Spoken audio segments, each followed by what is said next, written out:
मरने के बाद स्वर्ग के द्वार पर 4 व्यक्ति खड़े थे। इन 4 व्यक्तियों में पहला राजा था, दूसरा एक बिजनेसमैन था, तीसरा पंडित था और चौथा एक आम आदमी मजदूर था। किसी को भी यह पता नहीं था कि कौन स्वर्ग के अंदर प्रवेश कर पाएगा और कौन वहीं से वापस लौटा दिया जाएगा।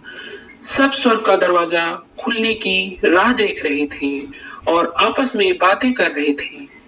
जैसा कि राजा को मरने से पहले से ही आदत थी, उसने अपनी बात सबसे पहले बताई।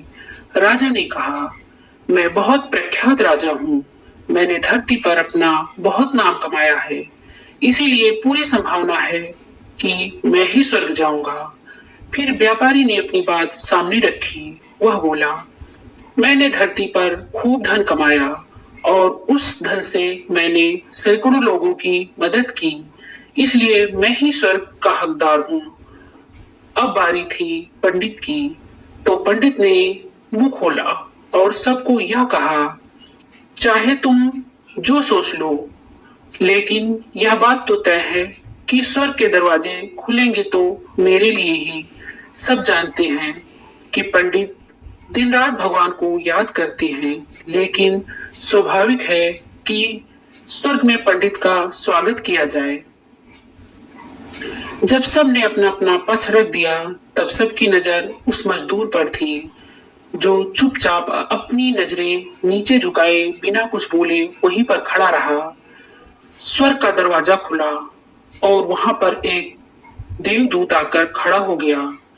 देवदूत के हाथों में एक पुस्तक थी जिसमें इन सभी के कर्मों के बारे में लिखा हुआ था। देवदूत ने सबसे पहले राजा को अपने पास बुलाया और उससे पूछा, तुम बताओ, तुमने अपने जीवन में क्या क्या अच्छे कर्म किए हैं? मैं उन्हें इस पुस्तक में देखकर फैसला करूंगा कि तुम्हें अंदर आने देना है या नहीं। राजा ने कहा, मेरा राज जितना बड़ा था उतना ही समृद्ध था और मेरे राज के सभी लोग खुशहाल थे। सभी बड़े आनंद से रहते थे। मैंने उन्हें कभी किसी भी चीज की कमी नहीं होने दी। यही मेरे अच्छे कर्म हैं।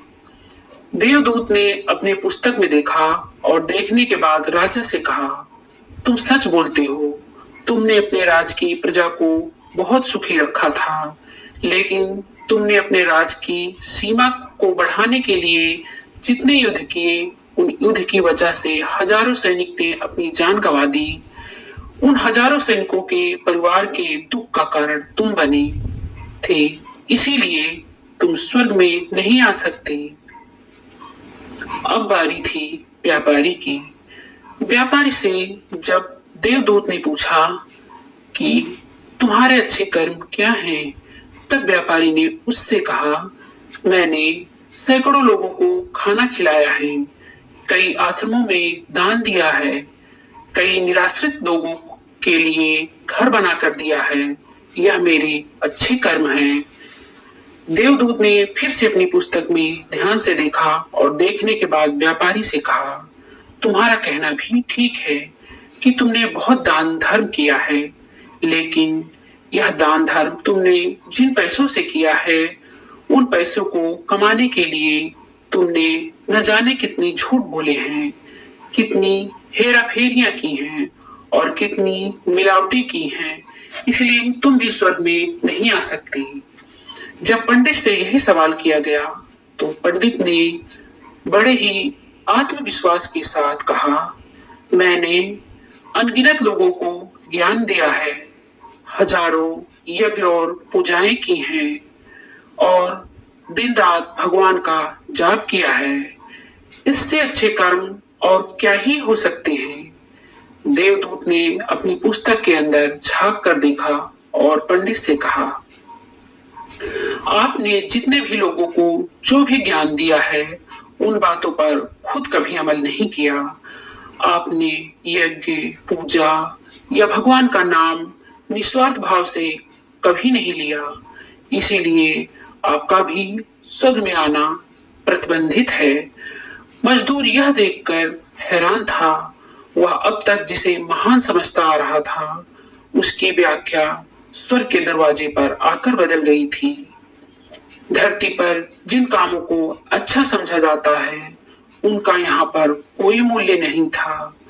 यमदूत ने जब इस मजदूर को अपने पास बुलाया और इससे पहले कि वह उससे उसके अच्छे कर्मों के बारे में पूछता, मजदूर बोल पड़ा, प्रभु, मैं जानता हूं कि मैं भी स्वर्ग में आने के लायक नहीं हूं, लेकिन फिर भी एक बार बाहर से ही स्वर्ग को झांक कर देखना चाहता हूं। बस इससे ज्यादा मेरी कोई इच्छा है ही नहीं, क्योंकि ऐसी इच्छा पाने के लिए मैंने जीवन में कुछ भी नहीं किया है।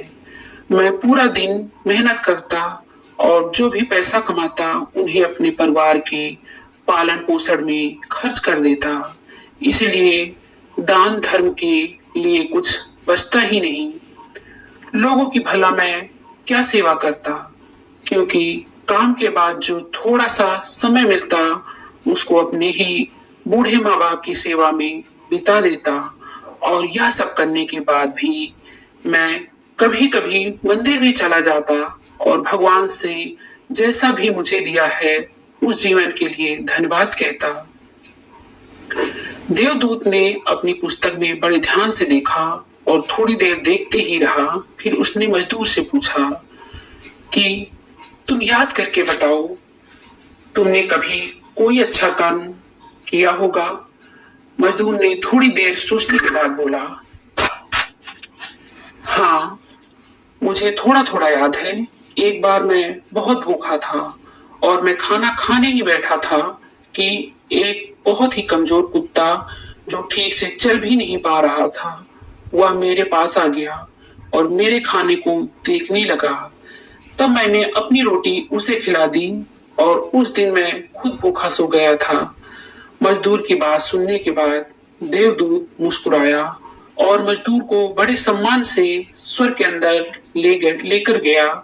दोस्तों, अच्छे कर्म लोभ, मोह, माया इन सब भाव में आकर नहीं किए जाते और ना ही उन्हें अच्छे कर्मों की श्रेणी में गिना जाता है। निस्वार्थ भाव से किया गया एक ही अच्छा कर्म भी आपके जीवन के सारे पाप धोने की शक्ति रखता है। इसीलिए जब भी मौका मिले, निस्वार्थ भाव से और अच्छे मन से अच्छे कर्म किया करें।